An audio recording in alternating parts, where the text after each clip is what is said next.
Breakfast puppies? This podcast contains adult language and content and is meant for mature audiences. Listener discretion is advised. You're listening to The Glitterbois.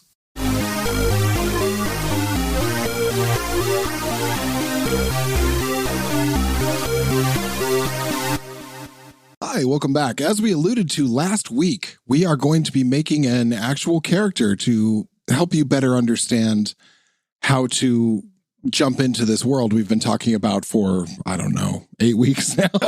Yeah. This, I believe, would be episode 28. Yeah. So we're going to make somebody, and we're going to walk you through every step of it. And where I always start with this, the first point of character creation is a name. Your methods, dear listener, might not match this, but this is what we're going with, because I'm the same. I like to come up with a name first. Yeah. Now, let's talk about a little bit about the character that we're going to make. Yeah. So we are starting a new side project that's involving two characters that have already been made. We're not quite going into details on it just yet, but the character that we're making now is going to also appear in this side project. And I believe we settled on a dog boy. That's correct. A Coalition CS dog boy. As I'm not running this game, I don't know what I'm rolling up.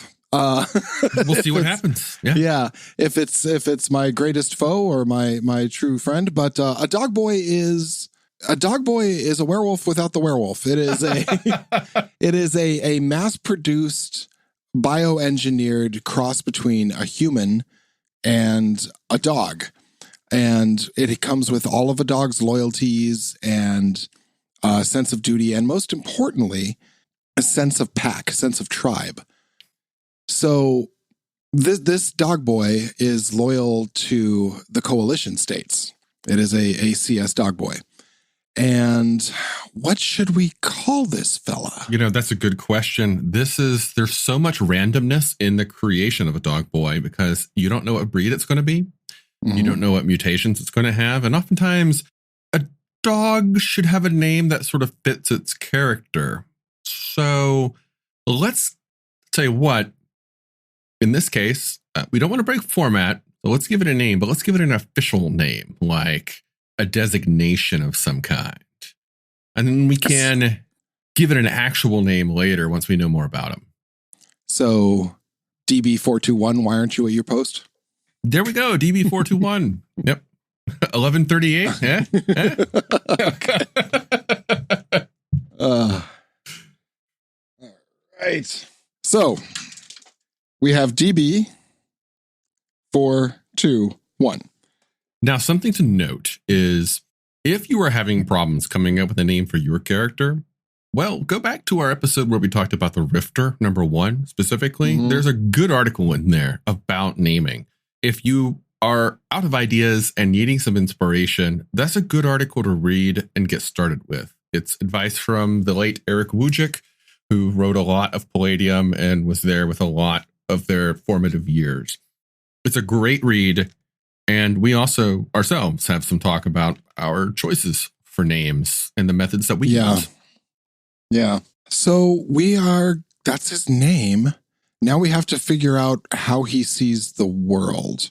Is he selfish? Is he kind and forgiving? Is he stern and militant? Yes. What's his alignment? We haven't even figured out if he's a he. It's true. So if you're familiar with Dungeons & Dragons, which is one of the only other games that uses alignment, D&D has that 9-point grid of alignments, which is a combination of the words lawful, chaotic, neutral, evil, and good. This is very different. Whereas the D&D alignments are actually pretty vague and easy to be manipulated and form the crux of infinite internet arguments over the last 20 years. We're not lying, by the way. That's not hyperbole. That's infinite arguments. Somewhere on the internet, at any moment, at any time, I promise you, there are people arguing about Dungeons & Dragons alignments right now. Yes. As we speak and as you listen, someone's arguing about an alignment somewhere. Gosh, if only someone could improve that basic Dungeons and Dragons alignment. I really love the Palladium alignments. I like that they're just not this they're not this like scientific grid of wholesomeness. They take into account humanity and moral codes and the way that people, I think, function more than Dungeons and Dragons alignments do. It's more human, or well, not human because there's very few humans. But it's more the life experience and worldview and less hard archetypes. Mm-hmm. And they've had the same alignment system since the beginning. The alignments have not changed one iota since Palladium Fantasy. And I would like to say since the beginning, that means not only are the names the same, but the descriptions have been copied and pasted every time since. It's good. It is, in my opinion, it is the best way to do alignments. It does work on different axes. We've already done one on this, haven't we? We have not. We were going to. We've kind of skimmed the topic a little bit. Okay. Skirted around it, if you will. Well, there's one thing to note that in the Palladium world, there are no neutral alignments. This is one of the many things in which Kevin gets rather hardcore preachy about. It happens from time to time. And his insistence of the lack of neutrality is written in no small words in this book. And it's been that way also since the beginning. He doesn't believe in neutrality, and thus his games don't have that concept in them. You are either good or evil or selfish or whatever, but pure neutrality is not something he allows for in his rules. Those are the axes, by the way. Good, where you fall on that. Your selfishness, where you fall on that. Or your evil, where you fall on that. Yeah. And they are set out in principled, which is a good alignment. So Dudley Do-Right kind of character. Yeah.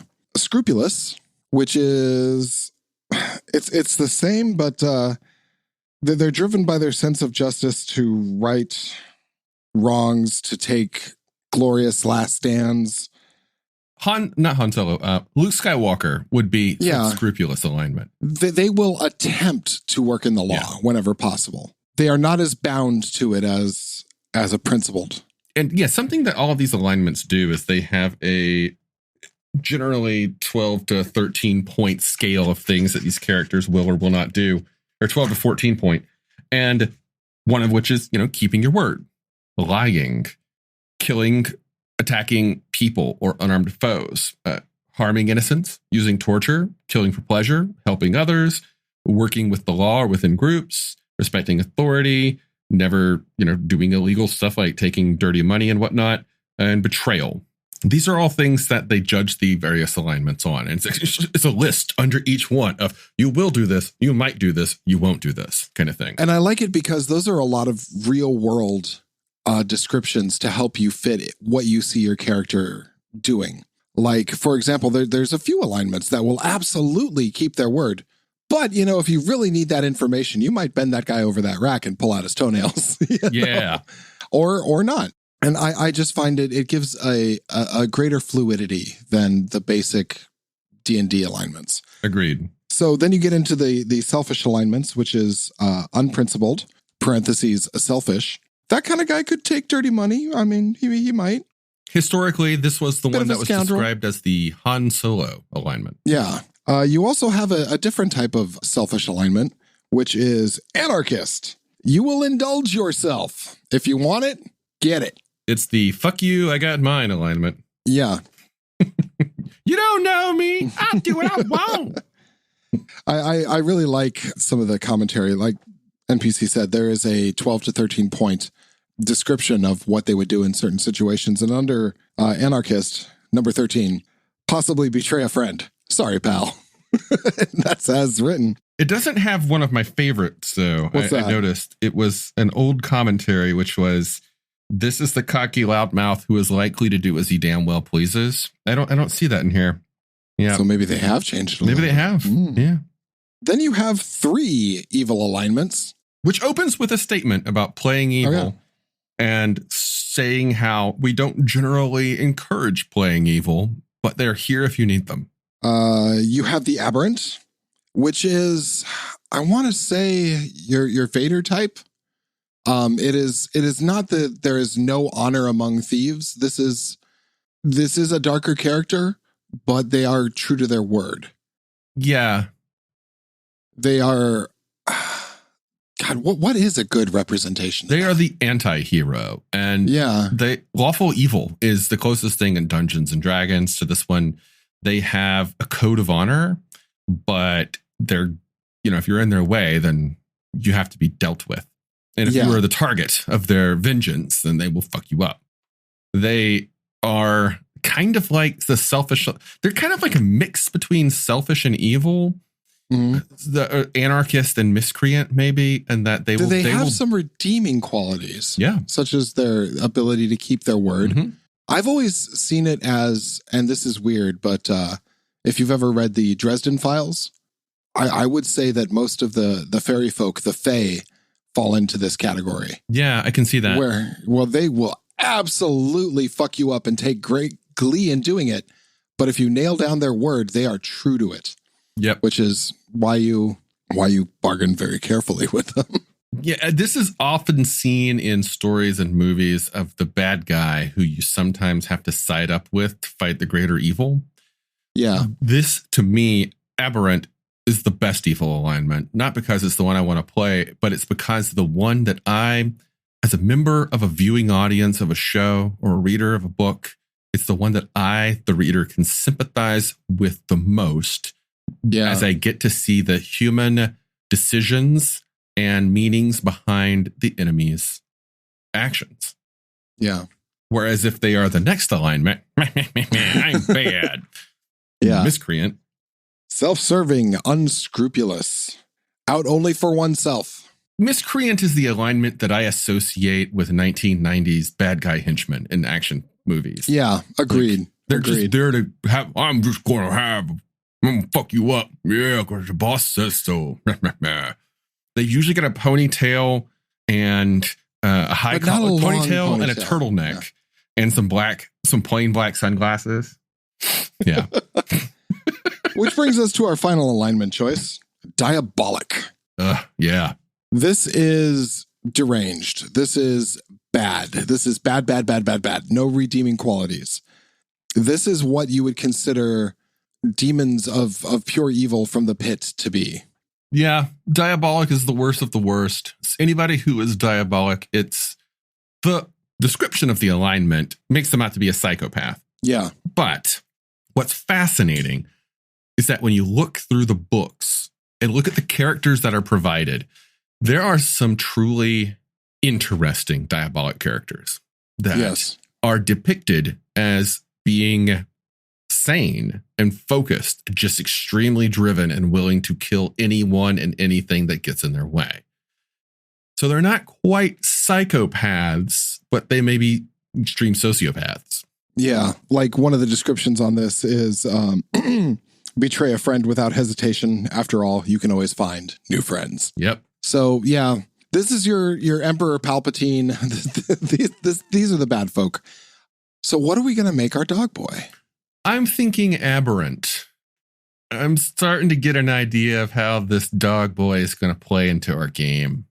We're going to make him Aberrant. So for those of you following along at home without the book, we are dealing with an honorable bad guy. He will steal the steak off the table. He is a dog boy, but he won't do it if told not to take that steak. And he will follow whatever he is tracking to destroy to the ends of the earth. So we have TK421, the dog boy, an Aberrant, an evil alignment. I don't think he's going to be my pal in this upcoming game. I don't think he's going to be your pal, Matthew.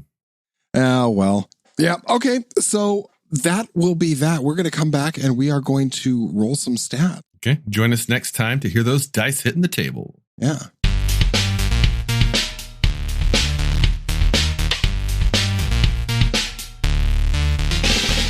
You've been listening to The Glitterbois, a Palladium Books fan podcast. Glitterbois, Rifts, the Megaverse, and all other such topics are the property of Kevin Siembieda and Palladium Books. Please buy all their stuff and help keep them in print and making more games.